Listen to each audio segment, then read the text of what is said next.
Welcome, fellow game enthusiasts. My name is Tacaro, and today I'd like to talk to you about a game called Quasimorph.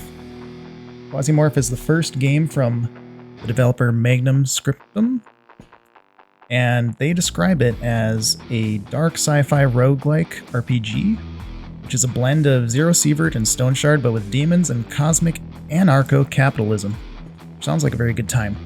I would also say that it combines quite a bit of mechanics from Escape from Tarkov with the roguelike genre as well. But beyond that, you can also probably tell there's quite a bit of Jupiter Hell or Doom RL, if you're familiar with those games, in this as well. Immediately, you can kind of see the influence there, and a bit of Doom aesthetic on top of that. As far as the combat goes, it does feel very traditional roguelike-y. You got turn-based combat. You take a couple of turns depending on your movement stance, and then the enemies take their turns, and you go back and forth until either you're dead or they're dead, which I found to be very satisfying so far in my couple of hours of play. There is permadeath, and you play as clones of highly trained, well, maybe not highly trained enough since I seem to die quite a bit, but highly trained PMCs. And when you lose your character, you can clone them, but you do lose all level up progress that you have gained up until that point. Another thing that makes it feel very much like Tarkov is your character has a class, and your class abilities level up as you use them. So for instance, the class we're playing as right now, which is Scout of Hades, whenever we dodge, which one is it here? There it is. Whenever we dodge an attack, we start to dodge more for a short period of time. And actually, it looks like, I was wrong about that. It looks like whether we're hit or not, it does activate this additional dodge chance. So after the first hit that we've received, we get a boost, pretty substantial boost, at that, for a dodge chance. And there's a bunch of other mechanics that make the classes play distinct and give them their own flavor. So far, you start out with 2, and the first one is a range specialist that works with pistols, shotguns, and SMGs for the most part. But the other class is definitely more melee focused. And to be honest, I haven't found a ton of success with either. But so far, this particular run we're on is going about as well as any of the ones that I've done personally. There are a number of different types of missions, and I believe they're all procedurally generated. Right now we are on, I believe they call it an elimination mission. And the goal, I believe, is to destroy 80% of the combatants.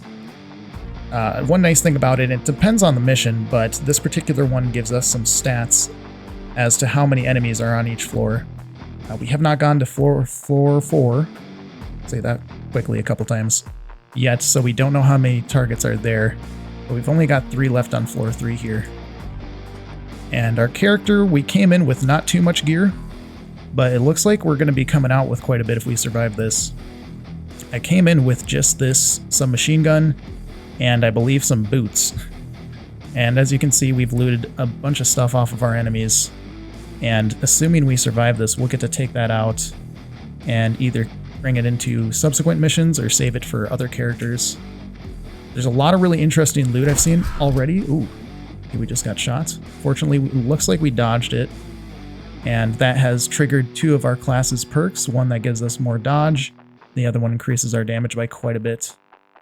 I believe this person might be in some sort of cover here. Yeah, it doesn't really show that here. Usually there's a kind of red line of sight thing, but that might be hard cover. I think we'll move in here and try to get the angle on. They're not giving us any. Oh boy. Okay, we just had to move in there. Fortunately, our increased dodge chance saved us from taking hits. Hits tend to be extremely lethal in this game. I've died many times in a single hit, which feels a little rough, but I think as I play more, it feels like you can tilt the odds in your favor just enough where it doesn't feel incredibly unfair. I should probably try to fix this chest burn. That's another piece of the game design that it definitely takes from Escape from Tarkov is you have a bunch of different body parts that can all be damaged individually, and you have various types of medical items which will be either more or less effective at treating various wounds. So we have a chest burn right now, and unfortunately the only medical item we have at the moment is a bandage, which does not heal chest burns. Well, it can be used on the chest, but it won't heal burns, unfortunately. This is primarily useful for piercing wounds and frostbite. It will stabilize, I believe, other types of injuries as well for a short period of time, but it won't get rid of them, so it might be useful to actually bandage this if we run into another room and there are enemies. It looks like we found another shotgun here. That's another thing I've noticed already in this early access build, is there are quite a number of different weapons available. And going back to the gear, there are different backpacks, and on this particular mission, it's the first time I've seen this, but I picked up a servo backpack from one of our enemies, and it has given me a third weapon slot. Normally, you can equip 2 weapons and switch between them at any time, but with this backpack that adds a servo arm, we were able to carry 3 and swap between them, which feels like a pretty huge boon. It also helps us not take up as much inventory space if we want to carry weapons out with us, so I'm liking that. Now here we have another shotgun. We currently have a Taiga M here, and this appears to be, well, it's one that reloads more quickly, but beyond that it has less damage. The condition, it's got greater max condition too, but so far I feel like, especially with 3 weapons, we haven't really been getting down to the wire there with weapon durability. There is a crafting system in the game, as well as items, speak of the devil, that allow you to repair weapons. Some of the fancier ones that you can usually craft as well, like this, will repair a weapon without reducing its max durability, but if you use weapon parts, and I'll show you guys that if I can do that here. We disassemble this weapon. Now on the floor we have some weapon parts and plastic, and this will vary depending on what you're disassembling. But you can see here this will repair a weapon, but it will reduce its max condition. So I guess useful in a pinch, but not sure I'd want to use that all the time, especially on weapons that you're planning to keep for a while. Incendiary ammo, that does sound rather good. I don't know. It's kind of, this is a bit of a toss-up here, not sure what we'd want to keep. Maybe we leave this pistol. We have quite a few weapons here that I am enjoying using. I think we'll take this as well. I wonder, what can we use this on? This might only be usable on melee weapons, actually. It is called a knife maker's kit after all. But yeah, beyond that, you have a looting system which feels very reminiscent of Tarkov.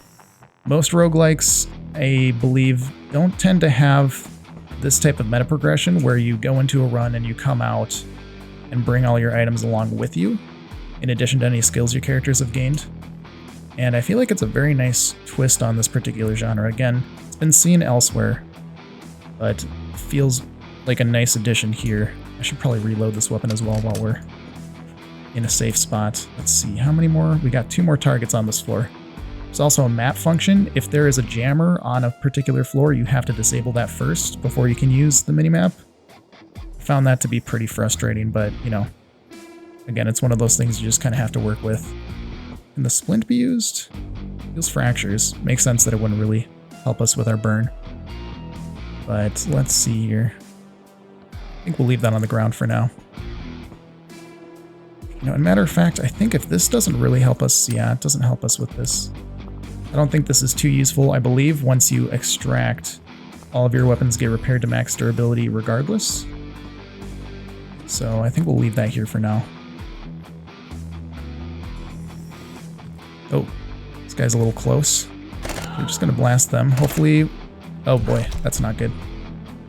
So we've taken about half our HP in damage, but fortunately our perks have activated. We're bleeding, so let's take care of that first. I'm hoping there's not another enemy here. Looks like we got a rib fracture. So, fracture, we got a splint. Perfect. So let's fix that up. Fortunately, it looks like for another 10 turns we're going to have 40% stun. I assume that means we're or more susceptible to that particular status effect, but I'm not entirely sure. So we might as well put this too. I don't think our Quasimorph level is very high, but you know, worth dealing with that while we're able to. An assault rifle, that's kind of exciting. Our current class doesn't really specialize in that, so I think I'm going to leave it. Oh, another thing that feels very Escape from Tarkov, to me at least, is there is a food system. We do not have a thirst system, which I am kind of partial to only having the food system. I think if you have food and thirst, that can start to get a little bit too hard to handle for my personal tastes. I feel like I end up just constantly searching for food and drink, which doesn't feel super rewarding to me at least. Okay, and is this where we came in? So we have a door here. We're looking for another door. This elevator that we came in will not take us down to the last floor, so we need to find another one. This might be a good time to show you guys as well the different movement types. So just take a look here. Normally you can walk, and this is kind of the default state. It gives you 2 actions per turn, so 2 actions per every enemy turn. And your actions cost 2 calories, which is important to note. Because when you're running, you can switch to this. Running, it gives you 3 actions per turn, but your actions cost 10 calories. And your accuracy is reduced. You're not allowed to access your inventory or interact with items in the environment, which seems like a pretty major problem, but, well, for this particular class, it's nice to be able to run if you really need to from, you know, you open a door and there's 10 guys in there, you might not want to have to deal with them. So running away is usually a good idea. And the other thing that helps there too is there is a class, the other starter class does get some boons when sprinting, so depending on your class, that might be useful as well. Another interesting thing is you can only switch stances at certain points, so the walk cycle is 2 turns, or 2 steps, and the run cycle is 3. But once you've completed those, you can switch. So here I'm going to go into stealth mode, which gives you only a single action per turn, but the action cost is down to 1 calorie. And the big thing here, well, inventory costs 0 actions or 0 time to work with, so you can swap weapons and all that without reducing your ability to get stuff done in between turns in combat. And the other piece of it is you can notice hidden enemies. So if there was an enemy on the other side of this door, oh, we found the other elevator, this is useful. We probably would have seen them before going through the door, and we would not have done that. Oh, there it is. I can show you guys the indicator. That indicates there's an enemy over there. We've heard them because we've been being quiet. And so now we know they're over there, and we can prepare for that. It'll also kind of give you a good sense of how many enemies might be in the next room over. So I'm going to switch out of stealth mode because I want more actions per enemy action. Okay, I think they lied to us. The game said there is only 1 more enemy on this level, and if I can count, I think that's a couple more than 1, but that's okay. The weapons we picked up feel pretty darn strong. And yeah, oh, this is very good. I'm getting some serious deja vu in this room for some reason, and I'm not sure why.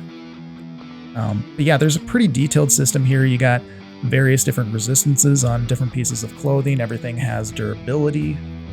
Over and above that, you can also disassemble certain items. Not all clothing can, you know, have that or what have you, but they give you different things. But you can, you know, rip up a shirt and get some rags. Rags can be used in a pinch to stabilize certain wounds and that sort of thing. And you can also use it, I guess, to repair some of your clothing. Although I wouldn't really recommend that if it reduces the max condition. But again, you know, in a pinch, it's nice to have. And if we find a crafting bench, which I don't think I've found in this particular mission, we can use some of that stuff that we've disassembled to craft better items. So there's quite a bit going on in this game. And I think it all fits together really well. One thing I will say as well about this particular version of the game is I played a prologue that the devs put out a number of months back that I don't believe included much of the meta progression that is now available, which I'll try to show you guys towards the end of this video. But the game, it's totally changed in my personal opinion.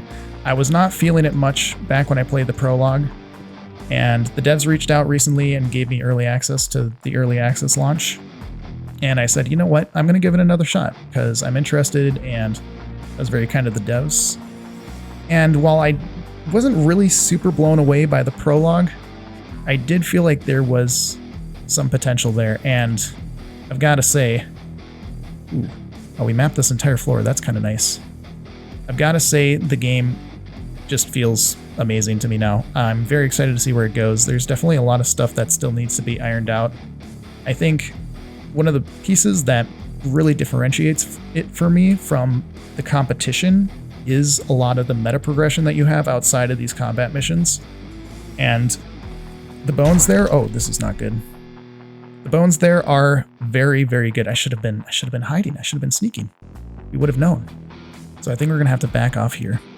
But the bones are very good there, and I think it has a lot of room to grow. So I'm excited to see where it leads as the early access period continues and the game matures a bit.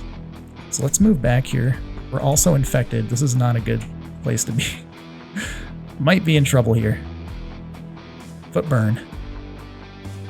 Not great. Don't have a lot of options here. Infection progress. I think if we were able to fully heal this with a healing item, we could stop the infection's progress. Because we don't have that, we're going to have to use some antibiotics. So I think I'm going to use this. We'll reduce it a bit. I have to use all of these, actually. Okay. And where are they? Are they coming in? Not yet. Hopefully this door closes. It should soon. This might be a good time to deploy our turret. But I believe it deploys right in front of me, so I don't want to do that quite yet. I think what I'll also do is eat here. We have only 17 HP out of 46, which is not ideal. To stabilize that as well to hopefully reduce the damage that we take. So I'm gonna eat. And let's just try this. We're kind of in a rough situation, so we might as well just use the tools that are available to us. Okay, is this gonna work here? Are they gonna come in? Oh geez. Okay, the turret is functioning, which is good to know. So I'm hoping... Okay, this is perfect. We're all making the same mistake, walking right into the turret's line of fire. And I am sneaking now. We're healing up quite a bit. When you're full, you do regenerate HP, so that's another nice thing about the food system. Important aspect of it, so to say. Let's see, is that everyone? Oh, they got everyone. Okay, so the turret must have taken a couple of pot shots, and maybe there's a bit of... Oh, it's not great.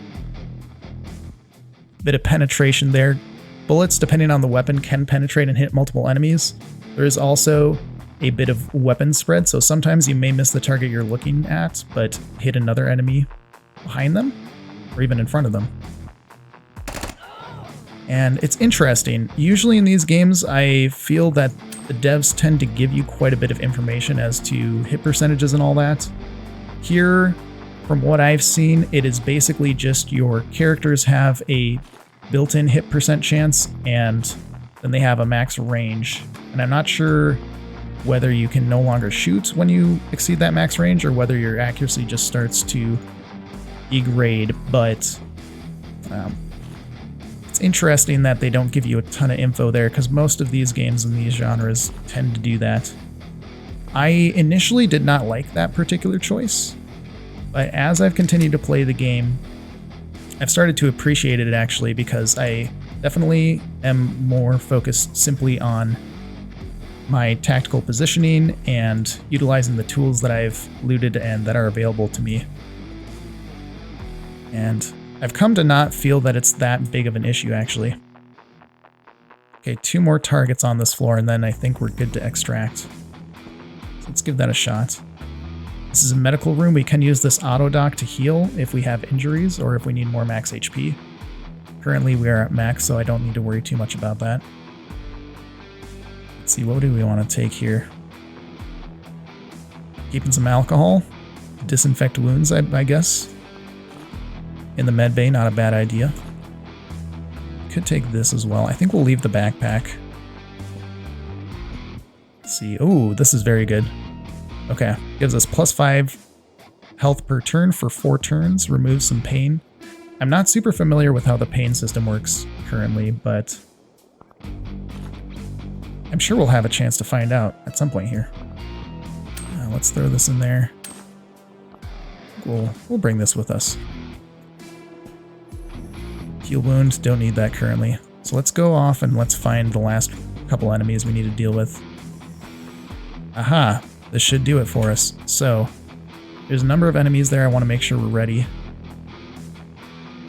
This feels like it might be a good time to utilize the shotgun. The shotgun has burst fire as well, which seems pretty badass. I do say so myself. Oh, that's a lot of enemies. This is kind of tricky. These points of entry into these rooms are a little tough because you can't really shoot around these walls too well. We might have visibility over in this direction. What I'm thinking we might do here is move here, open the door, and hopefully get a shot or two on the enemies there. The other thing we could do is try to retreat down this hallway, actually, which I might do after we take a shot or two. Let's give it a go. Okay, no shot there. So I'm going to close the door actually again. I'm going to move over this way. We're going to open. There we go. That'll do it. Oh, that is satisfying. Okay, so let's wait. Turn or two here. There we go. One by one, please. Form an orderly queue. Anybody else coming? The auto doors here do tend to close on their own after a number of turns, which is an interesting feature. It's also interesting to note, I found if you kill an enemy in the doorway, it will attempt to close, but will be unable to, which I feel like is a nice touch. Definitely can have implications for, oh, this is not great, your tactics as well. I think what we're going to do here is try to take this guy out. This person is kind of behind a bit of cover. Can't really tell what they're carrying. That guy does appear to have the more dangerous looking gun, but just blast this guy and we can now extract. So I think we're going to back up here, close the door,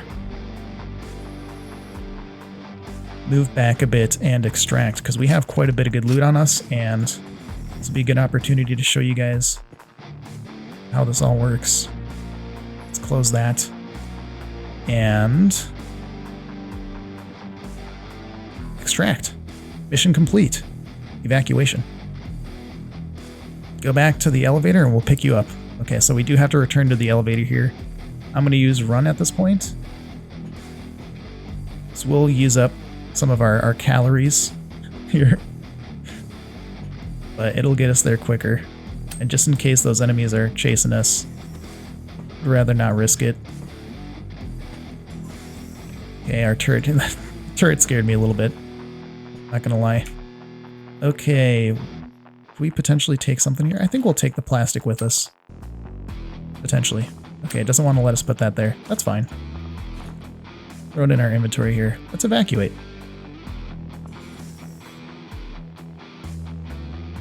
Beautiful. Mission complete. So here we see the post-mission screen. We can move all the loot that we found into our inventory here. I'm trying to see if there's a quick way to do this.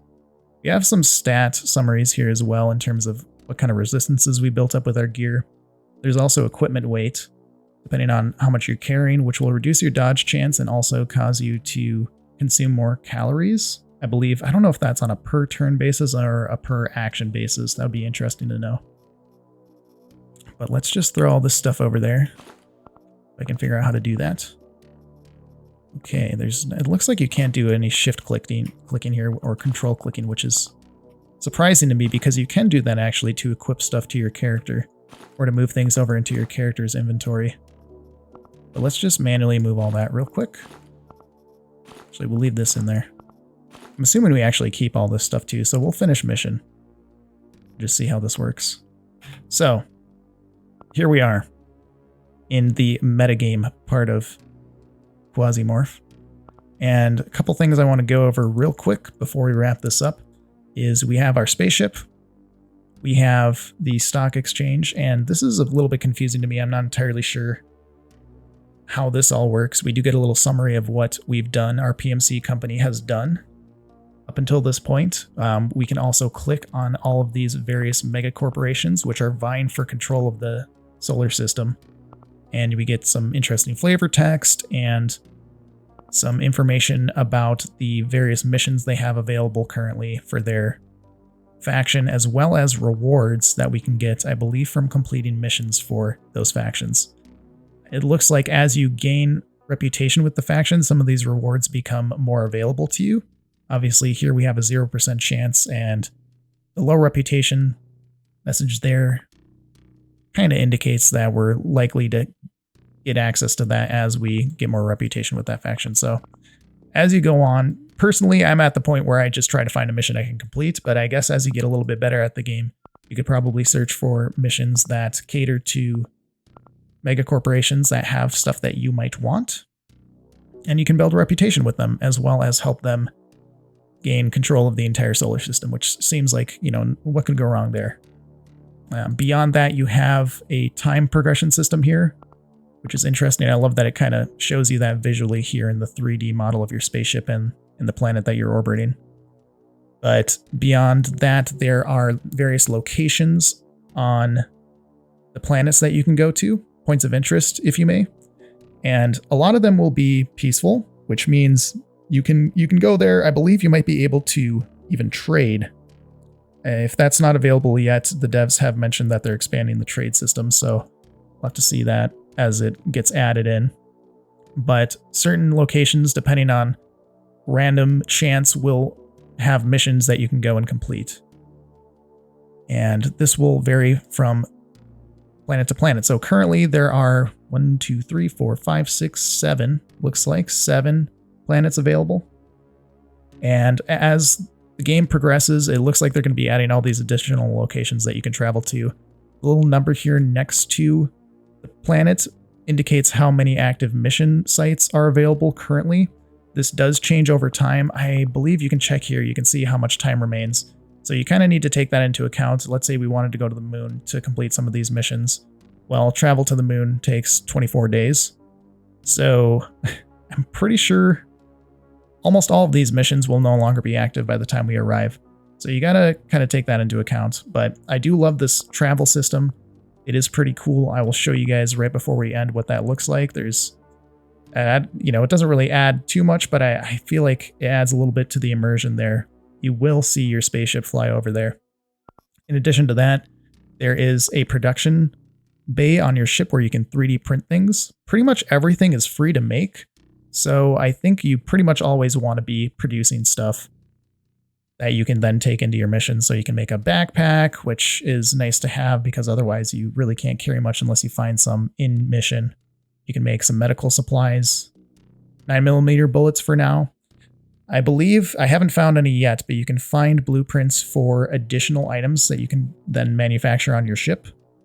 And I hope I find some of those soon because some of these weapons certainly would be nice to be able to use more. Some of the rarer and better items, it looks like, might have some very basic resource requirements, but this sort of thing, like a long blade, pretty sure almost any melee weapon, if you disassemble it in raid, it will give you at least a long blade. So you could bring that out and make a bunch of pokey knives if you really wanted to. And that is pretty much the game as it stands right now. You know, you do missions, you come back, you bring stuff out, you might die. If you do die, that's okay. You can just clone one of your available mercenary templates and then continue on, assuming you have the loot to sustain that. I have had to restart my save a number of times because the game is not easy. But I haven't ever felt very perturbed by that or dismayed because it's just been a lot of fun. And I feel like there is the seed here of something that could be a really, really entertaining game for folks of games in this genre. So let's just travel over to Earth now. Or we'll go to the moon. I guess the moon is near to the Earth, so it's represented by the same little dot here on the solar system map. Let's go take a look. Fly over that way. I probably could have started some production there before we headed off. Interestingly enough, you cannot access your spacecraft in transit. It does take a long time, so I would think this would be a nice time to produce a bunch of stuff on your spaceship, but currently that's not possible. Hope the devs add that at some point, because that would give some more in-game context to the travel time, in addition to giving you something to actually do during that, you know, what is basically a loading screen. But there you go, guys. This is Quasimorph. I'm Tacaro. Hope you've enjoyed this little introduction to the game. And let me know what you guys think of it if you've played it yourself. The game is coming out on October 2nd into early access on Steam. Again, thank you to the devs for giving me a little early look at this. Early look at the early look. And 1.0 launch, they've targeted sometime in 2024. I think it's kind of loosey-goosey there. I wouldn't be surprised if potentially they move that back, depending on the scope of the game, because it seems like there is quite a bit here, although the game is already in a very playable state. Besides that, I also want to rattle off a couple of statistics as to what the game currently has and what they're planning to add. Currently, they have 12 characters, although you only start with 4 at the start. Again, those are basically clone templates that you can use as many times as you want. You can then combine those with classes. You can have the same clone be a different class, depending on how you want to build them for that particular life. There are 6 classes, although 2 are only unlocked at the start. Or only 2, even. There are 3 special active abilities, and I've seen none of those yet, but I'm excited to find those eventually. There are also unlockable ship crafting recipes, which I haven't found any of those yet, and there's the reputation and conflict system, which creates random missions that you can, take on that will influence the reputation of the various factions. And increasing your reputation gives you, access to new gear, new missions, and other opportunities. Beyond that, the devs plan to add more of the above, so more of all those different things that we just listed off during the early access period, and they plan to expand the solar system, the solar conflict system, and trade systems. So a good bit coming to the meta game outside of the combat scenarios. So yeah, with all that being said, thank you again for watching. Hope you enjoyed the video, and I hope you have a great day. Bye now.